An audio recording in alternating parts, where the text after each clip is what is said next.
Bienvenidos a una nueva charla del Summit de Ford Sostenibilidad. Estamos hoy con Alejandro Pasos, que es CMO de Scania Argentina. Hola, Hola buen día. Alejandro.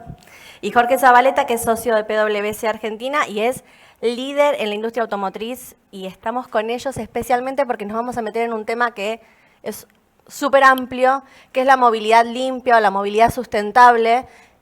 ¿Qué implica movilidad sustentable? ¿Hacia dónde ven ustedes que empieza a transformarse, si es que se está transformando, quiero saberlo de parte de ustedes, la industria automotriz?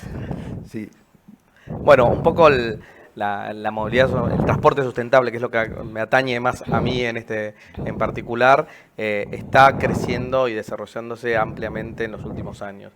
Nosotros, ya te digo, desde el año 2015 que venimos trabajando, te diría, enfocados plenamente en lo que es esta transición hacia un transporte sustentable, no solamente aquí en Argentina, sino por supuesto a nivel global. Y esto va a venir de la mano de nuevas tecnologías, va a venir de la mano de nuevos combustibles y somos conscientes que no hay una bala de plata, no hay una solución mágica que va a venir y va a resolver el tema de la movilidad limpia en el mundo, sino que tenemos que entender un poquito cómo son las matrices energéticas en cada uno de los países donde estamos operando y poder ofrecer aquella opción más sustentable. En ese camino es el que venimos recorriendo y por eso ponemos a disposición de nuestros clientes, de la sociedad, todo tipo de vehículos que puedan funcionar con distintos combustibles, que pueden ser no solamente, es decir, como objetivo final de esta transición, la electrificación seguramente sea una de las soluciones, pero en el mientras tanto tenemos para trabajar con el gas, con el biogás, con el biodiesel, biocombustibles, pero también con otras tecnologías como puede ser el hidrógeno y el etanol. En mi caso me toca representar a PwC. PwC hace estudios a nivel global de la industria automotriz como un todo. Y ya hace varios años venimos hablando y analizando los cambios de esa industria automotriz, ¿sí? Y uno de los cambios que se está dando con más fuerza es todo lo que es el movimiento hacia esta movilidad sustentable. Dentro de eso, específicamente a los vehículos eléctricos, lo que estamos viendo es cómo en distintos países, en distintas regiones, esto va tomando diferentes velocidades. Aquí en Argentina por ahí lo vemos tal vez como algo un poco más lejos, pero en otros países ya es una realidad totalmente tangible. Hablaron los dos de transición. ¿Cuáles son los desafíos que tenemos como país en Argentina para atravesar esa transición y en qué punto estamos? Bueno, primero cuando hablamos de transición, la transición no es la misma para todos los países de la región. Va a depender justamente de cómo es la fuente de generación de energía en cada uno de esos países. Argentina tiene una matriz que el 65% es no renovable, con lo cual tenemos que pensar en que un vehículo 100% eléctrico quizás hoy por hoy no es un vehículo sustentable, ¿no? Porque si tomamos en consideración desde el origen que se produce el combustible hasta la disposición final del vehículo, para considerar la sostenibilidad de punta a punta, quizás no tiene mucho sentido con un país que quizás no está generando energía eléctrica de manera sostenible, sustentable, agregar más consumo eléctrico a la matriz. Entonces tenemos que empezar a buscar cuáles son esos combustibles de transición y va a depender, como les dije, un poquito de cada matriz energética. En el caso de Argentina en particular, el gas es la opción más lógica, por distintas opciones, por un tema de costo económico, de que también todas estas nuevas tecnologías alguien las tiene que pagar, sea el Estado, el usuario, el dador de carga o quién, con lo cual es una de las variables que hay que tener en cuenta. Por otro lado, Argentina tiene una fuente de gas bastante inagotable y quizás el desafío es la distribución del mismo, que hoy se anunció hace poquito Sí. la construcción del gasoducto, que nos va a permitir de alguna manera administrar y aprovechar todo el gas que tenemos en Vaca Muerta y bueno, y de alguna manera sustituir importaciones, ¿no? Porque hoy no nos olvidemos que si bien no podemos ir a un esquema 100% eléctrico porque la matriz no tenemos la generación y los combustibles líquidos también tenemos un déficit porque tenemos que importar y pagar por ese combustible, hoy lo estamos sufriendo, quizás podernos autoabastecer de un combustible como el gas como primer combustible para comenzar a descarbonizar el transporte para luego pasar a el biogás y bueno, y por supuesto quizás en 15, 20 años poder contar con una infraestructura que nos permita introducir los vehículos eléctricos. Creo que son diferentes realidades. La realidad del gas aplicable al transporte, como estabas hablando, es lo que se viene. Ahora, dentro de lo que es el vehículo familiar, llamémoslo así, La electrificación es la que está teniendo más fuerza. Cuando uno mira en otros países, ya el desarrollo de vehículos eléctricos es muy grande y aquí en transición, lo que hablamos en Argentina, estamos recién en el inicio. Si uno piensa en vehículos eléctricos, hay muy pocos. Sí. ¿Sí? Hablo de vehículos de pasajeros, no de Totalmente. carga. ¿Sí? Hay muy pocos, pero sí existen los vehículos híbridos. El híbrido es como el primer paso del vehículo eléctrico, tiene un motor eléctrico y una combustión. La diferencia es que no demanda una infraestructura para cargar el vehículo y no demanda todo el refuerzo del sistema de generación de energía. El vehículo híbrido ya está avanzando mucho más. Uno puede ver en el mercado una oferta muy grande, muy importante de vehículos híbridos creciendo. En el mundo el vehículo eléctrico está creciendo en los países más avanzados, duplica la cantidad de vehículos eléctricos todos los años. ¿Se necesita intervención del Estado para que el consumo o el poder de compra de esos híbridos sea mayor? Absolutamente. De hecho, la hay en Argentina. Tenemos algunos apoyos de parte del Estado, algunos incentivos al momento de la importación, al momento del uso. Quien tiene un vehículo eléctrico, un vehículo híbrido, perdón, en la Ciudad de Buenos Aires no paga patente por 5 años. No es poco eso. Ahora, también es cierto que esto en el mundo, si uno mira a los que están un poquito más adelante, hay algunos países que ya están empezando a sacar ese incentivo. ¿Por qué? Porque ya la cultura de la gente cambió hacia el vehículo eléctrico. Hoy en día, cuando los fabricantes empiezan a pensar en autos, piensan en el consumidor ya, hay estudios en los países más avanzados que entre el 70 y el 80% de la gente pone el tema de la sostenibilidad como un factor importante al momento de elegir la compra de su auto. Entonces ya empiezan a comprar por eso. Los inversores buscan proyectos para invertir que tengan buenos registros de huella de carbono. Totalmente. ¿Sí? Entonces, cuando eso empieza a pasar, el gobierno empieza a sacar los incentivos. Claro que en Argentina todavía estamos lejos de eso, todavía no empezamos y estamos hablando de otros países que ya están empezando a salir, ¿no? En la Argentina el tema costos suele ser como un desafío Sensible. grande a atravesar. ¿Cuál es el costo de la transición? Pero ¿cuál es el costo de no hacer esta transición? Bueno, es muy buena pregunta. Cuando nosotros hablamos de sostenibilidad, tenemos que tener en cuenta los 3 pilares de la sostenibilidad. No solamente que sea medioambientalmente correcto, que sea un beneficio para la sociedad, sino que también sea económicamente viable. Como bien decía Jorge, la realidad del parque automotor en vehículos de pasajeros quizás es una, donde los híbridos están comenzando a tener un rol protagónico, si bien tienen un costo que una parte de la sociedad quizás lo puede absorber y otro no. En vehículos de carga estos costos son bastante más grandes, es decir, un vehículo eléctrico, por poner ya la punta, la transición completa versus un vehículo a combustión interna, estamos hablando de un vehículo 4 veces más caro, que alguien lo tiene que pagar, o lo tiene que pagar el dador de carga, o lo tiene que pagar el consumidor final a través de, porque no nos olvidemos que el transporte incide en el precio de la canasta básica de bienes, sí, donde todo se transporta por vehículos, y ni hablar lo que es el transporte de pasajeros, y ahí es donde también el rol del Estado cumple un rol preponderante. Por supuesto que esta transición tiene que venir de la mano de una articulación público y privada, pero quizás tiene que ser lógica y tenemos que pensar en un esquema donde tenemos que ir armando no solamente la matriz energética, sino los esquemas de esta transición y donde el Estado quizás en una parte inicial sí tiene que de alguna manera acompañar, pero también tiene que empezar a salir de alguna manera más muy suave para que el mercado pueda funcionar de manera sostenible. No hay duda de que toda transición tiene un costo, pero también el costo mayor es el costo del planeta. Hoy por hoy, hace poquito, el mes pasado, se publicaron las cifras de emisiones de gases de efecto invernadero a nivel global y hemos tocado un récord histórico de la humanidad, con lo cual, más allá de todos estos esfuerzos que el sector público, el sector privado, la sociedad misma con concientización, las nuevas generaciones que tienen materia medioambiental y todos estamos preocupados y ocupados, y ahí Escaña tiene un rol preponderante en esta transición, bueno, no es suficiente. Tenemos que hacer algo aquí ahora, no podemos esperar soluciones mágicas, la responsabilidad es de todos, es del sector privado principalmente, pero también de la sociedad y de los estados, y tenemos que trabajar para buscar, de la mano de la tecnología e innovación, modelos sostenibles que nos permitan de alguna manera acelerar esta transición de la movilidad sustentable, porque si no, no vamos a llegar y la temperatura media del planeta que tenemos como objetivo no supere el 1,5 grados de acá al 2030, según lo que se firmó en el Acuerdo de París en 2015, a este ritmo estamos bastante lejos de llegar a esa meta.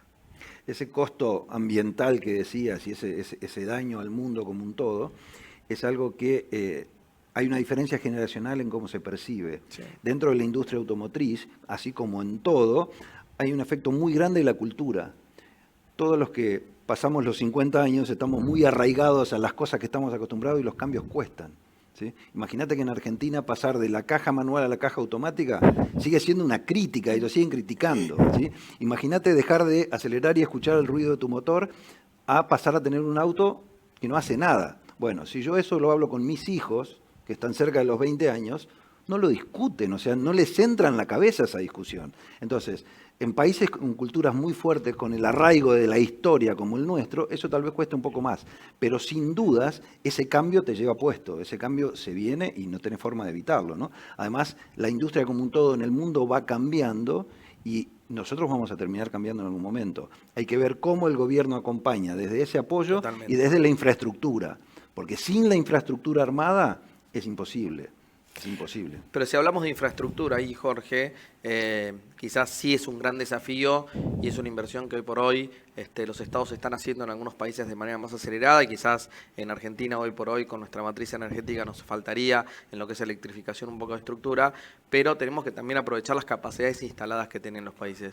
Y hoy por hoy Argentina particularmente tiene una capilaridad en materia de red de distribución de gas natural comprimido, es decir, distribuida estratégicamente a lo largo y lo ancho del país, con lo cual en este camino hacia la descarbonización, y si bien siendo el gas un combustible fósil, pero que por supuesto disminuye emisiones de dióxido de carbono, disminuye casi a cero lo que son las emisiones de material particulado. Material particulado, para aquellos que no lo tienen tan presente, es el hollín que sale de la combustión interna de los motores y que también es producto de muchas enfermedades cardiorrespiratorias en las grandes ciudades, donde estamos viendo un crecimiento también de las ciudades, con lo cual el gas puede ser el primer paso hacia descarbonizar el transporte, hacia disminuir emisiones no solamente de gases de efecto invernadero, porque quizás hablamos siempre mucho de dióxido de carbono, pero hay otra cantidad de gases que también afectan el calentamiento global y también algunos que no son considerados que afectan al calentamiento global, como es el material particulado, porque no llega a la atmósfera, pero sí nos está afectando a las sociedades, a las personas que viven en las ciudades. Con lo cual, gas como primera opción, para luego pasar a biogás y luego ir buscando otras alternativas hasta llegar a la electrificación, sería el camino a recorrer hoy por Argentina en lo que es vehículos de transporte de pasajeros y vehículos pesados. Sí, para vehículos de particulares y vehiculares, ahí los híbridos, como bien mencionaba Jorge, son la opción más beneficiosa hoy por hoy. Sí, yo creo que en vehículos particulares ese híbrido es la puerta de entrada al vehículo eléctrico, que llegará cuando haya infraestructura para soportarlo. Exactamente. Mientras tanto iremos cambiando a los vehículos híbridos. Eso sin ninguna duda, en 4 o 5 años vamos a ver un parque automotriz híbrido mucho más grande que tenemos hoy. Así como si mirábamos hace 5 años, cruzarte con un Prius en la calle era una cosa rarísima y hoy ver vehículos híbridos uno los ve todos los días. Sí, o las primeras líneas de colectivo con colectivos eléctricos. Le sacaban fotos en la calle, sí, obvio. Exactamente. Sí, ahí ¿Cuánto un hace de festejo. eso? ¿Y cuánto hace de eso? 3 años, 2 años. Entonces, y hoy ya te cruzás con un auto híbrido o con un colectivo eléctrico y ya es casi normal.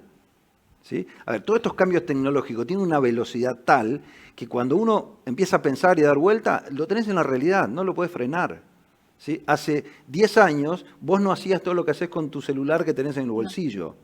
¿Sí? Y dentro de 10 años vas a hacer 100 veces más con ese celular. Bueno, hoy el auto es una computadora con ruedas. Hoy el auto es un montón de tecnología que mueve gente. Los autos ya no solo se muestran en el salón del automóvil, sino se muestran en los salones de tecnología. Entonces, todo eso forma parte del cambio y una parte fundamental de eso es la sostenibilidad, o sea, cómo se alimenta, cómo se mueve, cuál es la energía que lo mueve, ¿no? Hablaron de Jorge, hablaste de computadoras, los autos como computadoras, los camiones ni hablar. No te puedo explicar. Ni hablar. ¿Qué rol también empiezan a jugar los datos en analizar los movimientos de los vehículos?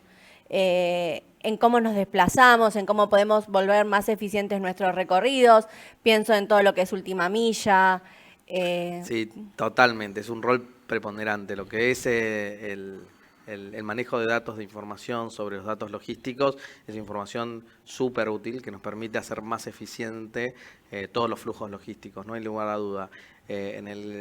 Quizás lo que es telemetría o data lake, lo que se llama el manejo de los datos, es algo que nosotros venimos investigando hace muchos años. Nuestros vehículos, el 100% de los vehículos de nuestra marca se encuentran conectados globalmente a través de una central telefónica que está instalada dentro de los camiones, y hoy por hoy puedo ver el funcionamiento de un vehículo en la Patagonia o en China o en Sudáfrica, en cualquier parte del mundo tenemos más de 500.000 de vehículos conectados. Esto nos da la posibilidad de poder hacer diagnósticos remotos, poder llevar lo que es el mantenimiento de alguna manera a lo que es la industria aeronáutica, donde nosotros podemos planificar y monitorear en tiempo real cómo está funcionando el vehículo. También podemos hacer diagnósticos de cómo está siendo operado ese vehículo y poder hacer driver coaching, trabajar con el usuario, la persona que está detrás del volante, que es el último determinante del tránsito.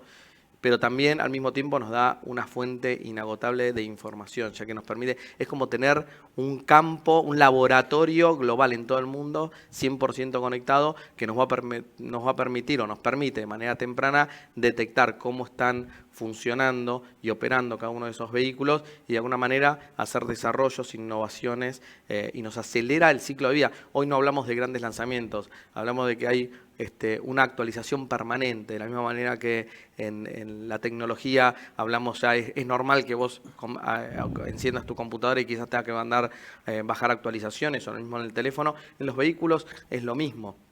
Las actualizaciones no solamente físicas y mecánicas, pero más de eso hay muchas actualizaciones de software que cada vez que nosotros ingresa un vehículo, y no estoy hablando acá ahora solamente de Scania, de cualquier marca de vehículos pesados y también les diría de cualquier marca de vehículos particulares de pasajeros, recibe una actualización. Esto es algo que quizás a algunos les cuesta comprender y dicen, bueno, ¿por qué? ¿Qué es esto de que me conecta la computadora si yo voy a hacer el cambio de mantenimiento, el filtro del aceite? Olvidémonos de eso. Es decir, el mundo, la tecnología, como bien explicaba Jorge, hoy por hoy si tenemos que presentar un vehículo, yo ya no sé si lo tengo que presentar en un salón internacional del automóvil o en una exhibición de tecnología donde pueden estar marcas como Tesla, como Apple o como Microsoft. Es decir, y quizás el sector automotriz está virando más a marcas de tecnología e innovación que de sectores industriales. Hace unos años la industria automotriz hablaba de cambio a dejar de ser un fabricante de autos a una empresa que brinda soluciones de movilidad. De servicios. Eso incluía 4 pilares grandes, que eran autos conectados, autónomos, compartidos y eléctricos, ¿sí? Esto es la conectividad que estábamos hablando hoy en día. Muchos autos, ni que hablar en el primer mundo, pero están todos conectados y toda esta información, no solo para cuidar el medio ambiente, sino para ir mejorando la producción del auto, mejorando eficiencia y todo lo demás, es algo de todos los días. Como vos decís, prendés el auto y automáticamente se te está bajando información, te estás actualizando. De la misma manera que el celular, lo mismo ocurre en un auto, lo mismo ocurre en la movilidad. Y todo eso te trae muchos beneficios, es cierto, muchos costos, porque eso hay que pagarlo, ¿sí? Pero bueno, así como el celular en algún momento era imposible de pagar y hoy todo el mundo tiene un celular un poco más caro, un poco más barato, pero que funciona con muchas si tenés una gama de smartphones, absolutamente. Desde económico hasta super premium. Muy amplia. Vos vas a tener un Tesla, como nombrabas, carísimo, con montones de cosas, y vas a tener un vehículo local argentino con prestaciones que se irán mejorando y demás. Y así ocurre en todo el mundo. Hay montones de fábricas, nuevas fábricas de autos, llamarlo autos, ponele, ¿sí?, que están surgiendo en todos los países, porque esta tecnología te permite hacer una industria totalmente diferente, ¿sí? Y eso cambia. Estamos en el medio de una suerte de, quizás la palabra revolución tiene mala prensa, pero yo creo que estamos siendo testigos de una revolución en el sector, en la industria automotriz de alguna manera, y de esa manera que vimos cambiar del transporte de carruajes a vehículos a combustión interna hace más de 100 años. Hoy estamos siendo testigos esta transición de abandonar los vehículos a combustión interna. Scania acaba de anunciar la presentación del último motor de combustión interna producido. Ya nosotros no vamos a lanzar y no vamos a producir más vehículos de combustión interna y ya estamos dando el paso a las nuevas tecnologías. ¿Y cuántos años estuvieron produciéndolos? Y o sea, es un nosotros, momento... sí, la verdad que Scania lleva a nivel global más de 125 años. En Argentina, con nuestra planta industrial de Tucumán, llevamos ya 46 años de producción ininterrumpida, con lo cual casi 130 años a nivel global, más los 40 y los 46 de Argentina, son varias décadas, y como parte de ese problema, como parte de esta cuestión medioambiental, donde el 25% de las emisiones de efecto invernadero provienen del sector transporte en general, tomémosle también aviones, es decir, aéreo, terrestre y marítimo, nosotros queremos ser parte de la solución. Y por eso este camino de liderar el cambio es un sistema de transporte sostenible, buscando aquellas alternativas realmente sostenibles en función de la matriz energética. Me pongo reiterativo con el tema de entender la matriz energética, porque muchas veces el vehículo eléctrico tiene muy buena prensa, pero tenemos que entender cómo se produce esa energía para que funcione el vehículo. Sí, a veces que el ideal no nos lleve puesto lo posible, Claro, ¿no? lo posible, y después la disposición final. La disposición final de baterías y también autonomía de los vehículos. Es decir, hay varios desafíos que no nos cabe ninguna duda, estamos trabajando y que en el mediano plazo se van a superar. Pienso 130 años con un mindset, ¿no?, de producción, de ir mejorando, pero con un mindset inicial, y de repente cambiar la producción, cambio de sistema, cambio de estrategia. ¿Cómo se adaptan las empresas a este cambio? ¿Qué nuevas habilidades necesitan? ¿Necesitan cambiar el management? ¿Cómo es ¿no?, meterse de lleno? Porque el cambio no se produce solo. No, se habla del cambio más grande desde la producción en línea allá a principios del siglo XX. Con Henry. Sí, exactamente, allá lejos de hace tiempo. Bueno, todo eso implica cambio en toda la línea de producción. Ahora, vos fíjate, hace poco en la industria automotriz hubo un problema faltaban chips. Semiconductores. ¿Sí? Semiconductores. Separaron las plantas en todo el mundo. Uno recorre acá solamente las terminales en Argentina y ve autos parados y camiones parados por todos Todavía lados. lo estamos sufriendo, digamos. Todavía lo estamos sufriendo. Lo tengo claro. Entonces, fíjate que no es solo la industria automotriz que cambia, es toda la cadena que cambia. La tecnología para proveer todo lo que necesitan estos nuevos autos también tiene que adaptarse. ¿Sí? Quien esté trabajando, armando ese auto, poniendo toda esa tecnología, necesita otra capacitación. Ya no es más la persona que movía hierros y soldaba, no es más algo tan mecánico como era antes, totalmente digitalizado. Entonces necesitas otra capacitación, otra gente. Pero lo que te digo es, va todo para atrás también, es toda la cadena. Así como el productor de carburadores en algún momento, inyectores después, hoy va a ser el productor de chip, o de lo que venga de tecnología para poder abastecer ese auto y que ese auto pueda funcionar y pueda vender. Sí, ahí, como bien dice Jorge, las industrias están cambiando y se tienen que adaptar, y no podemos pensar en una industria particular, ya que está todo relacionado. Tenemos que hablar de ecosistemas que tienen que conversar, y cuando alguien dentro de esa cadena de valor tenés alguno de los integrantes de ese ecosistema que no se adaptó al cambio, colapsa todo el sistema, como pasó con la crisis de los semiconductores, que estamos viendo la luz final del camino, pero que afectó a todas las industrias. En ese sentido, yo creo que también estamos siendo testigos de un cambio de los modelos de negocio, es decir, donde estamos pasando de un negocio 100% transaccional a un negocio quizás más de servicios o de renting, donde la propiedad privada del vehículo quizás ya no va a ser algo como un buen suntuoso, sino que va a ser considerado un servicio, y quizás vamos a pensar en el tema de este Internet de las cosas, donde todas las cosas van a empezar a internacionarse, y la uberización del transporte y del sector, ¿no? Donde no sé hasta qué punto dentro de unos años, quizás hoy por hoy, yo me acuerdo cuando era adolescente y que quería comprar, mi mayoría de edad quería llegar a mi auto y comprar el auto, y bueno, y por suerte lo pude acceder, y era como esa carrera que nosotros queríamos llegar de adolescente. Hoy quizás nuestros hijos no están pensando más en ese bien como suntuoso de tener propiedad privada, sino en el servicio de trasladarse, y quizás ahí Uber o la uberización de las cosas dio un paso acelerado o un poco innovador en este ecosistema de transporte o del sector, y que seguramente vamos a ver grandes cambios, ¿no? Nosotros nos estamos imaginando cómo van a ser las ciudades del futuro. Las ciudades del futuro quizás van a funcionar como una torre de control que va a estar monitoreando en tiempo real cómo son los flujos del transporte de las personas, y cuando una persona esté pagando en el supermercado, quizás con moneda digital o lo que sea, y saliendo de un establecimiento en tiempo real va a estar el vehículo de transporte público, porque tampoco tiene mucho sentido de que nos sigamos trasladando de manera individual. A mí me tocó venir hoy aquí al estudio de Forbes en Puerto Madero, vivo en zona norte. Increíble la aglomeración de tránsito a las centrales de Buenos Aires. Es algo que no es lógico. ¿Cuánta gente en cada auto? Una persona por auto. Una persona por auto. Una persona por auto. ¿Qué hace ese auto? Llega y se guarda en la cochera de la oficina. Sí. Llega a su casa, se guarda en la cochera de la casa. No tiene sentido. Se usa 3 horas por día y después queda 21 horas parada sin hacer nada. No tiene ningún sentido desde lo lógico. Ahora, como decíamos, generacionalmente, todos queremos tener nuestro auto acá. Totalmente. Es aspiracional. Cuando uno está terminando la adolescencia y piensa en el auto y después llega toda su vida y quiere igual.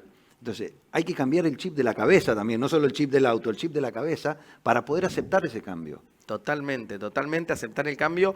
Y también, culturalmente, los estados tienen que entender el rol importante del transporte público y tener un transporte público de pasajeros eficiente, como hay en algunas ciudades de Europa, como hay en algunas ciudades también de Latinoamérica.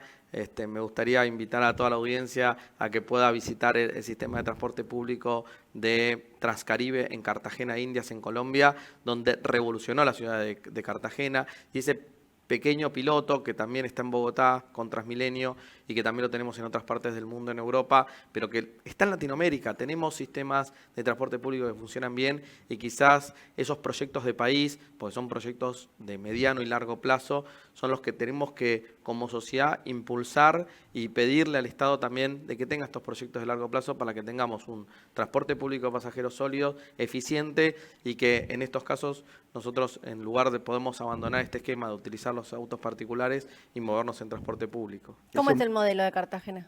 El modelo de Cartagena está muy bien. Revolucionó hoy una persona en Cartagena que tenía que cruzar la ciudad, demoraba alrededor de 2 horas y media.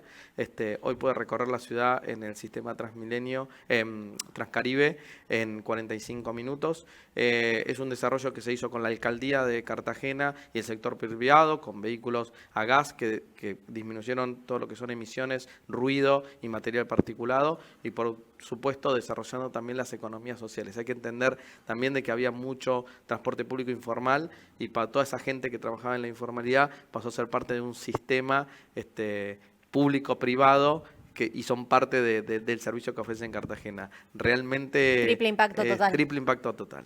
Ese mismo cambio que estás mencionando dentro de lo que es el transporte de pasajeros o de cargas, lo tenés en vehículos particulares en ciudades importantes del mundo. Pero también lo tenés en San Pablo, tenés vehículos compartidos, tenés vehículos eléctricos. Acá se instalaron hace un par de años los monopatines, ¿te acordás? Eléctricos. Sí. Con Green. ¿Sí? Sí. No funcionaron demasiado, hoy hay monopatines particulares, pero antes uno agarraba el monopatín en la esquina y lo dejaba en otra esquina, y esa idea de compartir y mover vehículos eléctricos te disminuye enormemente el daño ambiental, enormemente. Entonces eso también tiene que cambiar. Así como estás mencionando ese cambio, también vas, mirás y ves y decís, che, pero si nosotros lo podemos hacer, no cuesta tanto. Tener vehículos que uno pueda usar y dejar, eso funciona bien.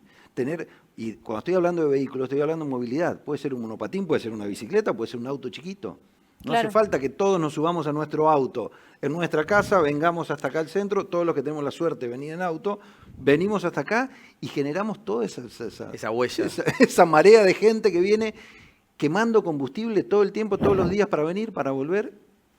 Quemando combustible, pasándola mal, tardando años. Bueno, años no horas, pero... Sí, pero con mucho impacto en tiempo, costo social, es decir...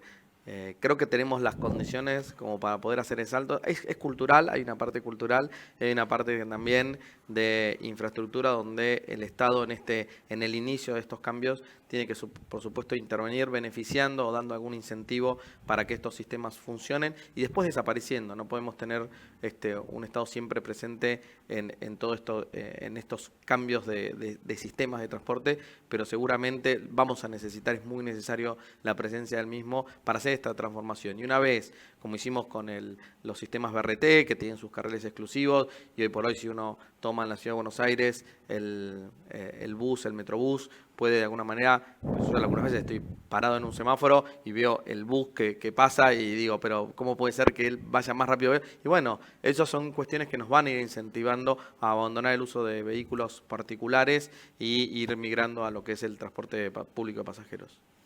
Queda claro escuchándolos que la movilidad limpia no se resuelve. Primero, con la primera imagen que a uno se le viene, que es combustibles, o sea, no solo es combustible, es de múltiples industrias, de múltiples actores, múltiples culturas, porque hay que transformar muchas culturas, desde las de organización hasta las familiares, las individuales. Si me tienen que definir en 3 palabras qué es lo más importante en los próximos 10 años a cambiar. A cambiar. Jorge.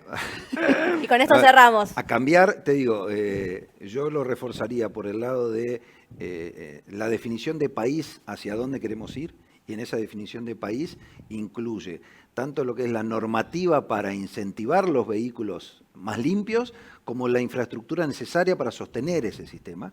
Y por el otro lado, lo que es el cambio cultural de terminar de entender lo que implica para el medio ambiente, para el mundo en el que vivimos, para nuestros hijos, el cambio del combustible que se quema al combustible eléctrico, por ejemplo, o al gas, como estabas mencionando. ¿Sí? Si logramos hacer esos 2 cambios, esto fluye. Y reforzando un poquito, coincido 100% con las afirmaciones de Jorge, reforzando eso, yo creo que es importante medir impacto y generar compromisos genuinos. Quizás en estos últimos años vimos muchas empresas y estados con declaraciones, pero declaraciones más intencionales. Con lo cual ahí sí me gustaría invitar tanto a empresas privadas, estados, a buscar compromisos basados en la ciencia, donde se pueda medir, donde podamos rendir cuentas a la sociedad de cómo vamos avanzando con nuestras metas medioambientales. En el caso de Scania, nosotros lo tenemos con los Science Based Targets, que es parte de distintos proyectos y que tenemos metas basadas en la ciencia donde nosotros tenemos que medir, reportar y dar cuentas a la sociedad.